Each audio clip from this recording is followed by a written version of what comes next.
আলহামদুলিল্লাহ, আজকে আমরা আরেকটি নতুন বোর্ডার ঘর তৈরি করছি এবং এটার মধ্যে বড় বড় পাখি রাখবো।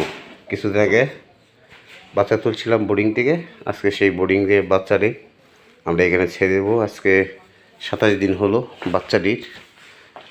আপনাদেরকে দেখাবো আমি এই বোর্ডিং র্যাক কীভাবে তৈরি করছি। দেখেন,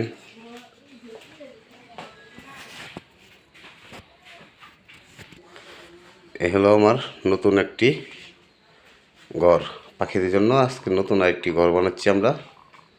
আমার সাথে আছে আমার ছোট ভাই মান্না, সহকারী হেল্প করতেছে আমাকে এটার জন্য। চলেন দেখাই আপনাদের আমরা কী কী এখানে আজকে সমস্যা পাইছি, সমস্যাটি সমাধান করব। অতি ফাঁসে দেখা যাচ্ছে এদিকে ইঁদুর গাত্তা করছিল, ইঁদুরে মাটি তুলছি। এই জায়গার থেকে প্যাক বলবো মান্না, প্যাক বড় শুরু হলো আমাদের প্যাক ভরা। আগে এইসব ইঁদুরের গাত্তাগুলা রিপেয়ারিং করি, দেখছেন ইঁদুর কতটুকু গাত্তা উঠছে, এসব আগে রিপেয়ারিং করতেছি। কারণ এখানে পাখি ছাড়ার আগে অবশ্যই ভালো করে এই জায়গাটা পরিষ্কার করতে হবে আমার।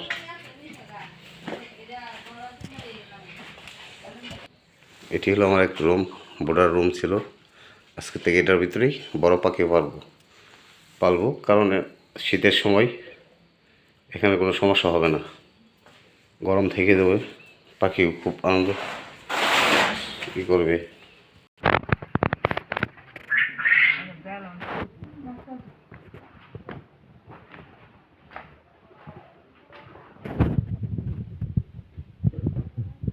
লাইট লাগাই নেই, সব কিছুই কমপ্লিট করা আছে। অবশ্যই সব কিছু কমপ্লিট করা আছে, লাইনটা শুধু দেবো।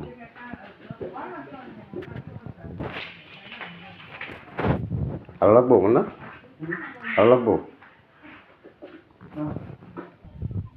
আমার এই পাখিগুলা ওই রুমে নেব, 27 দিনের বাচ্চা, 27 দিনের বাচ্চাগুলো নেব ওই জায়গায়। আর ওই যে মশারি তলে যেটি আছে ওই আমার ডিম পাড়া রানিং পাখি, এগুলো ছেড়ে দেবো। এটা আমার 27 দিনের।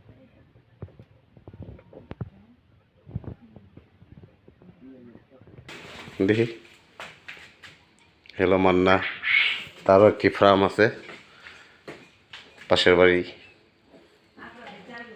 চাইলে ওর কাছ থেকেও পাখি নিতে পারেন। 20 ডিম এবং কোয়েল পাখি, বড় ডিম পাড়ার পাখি সবই আছে ওর কাছে, ওর সাথে যোগাযোগ করতে পারবেন। আমি এই ভিডিওতে ওর নাম্বার দিয়ে দিব ইনশাল্লাহ।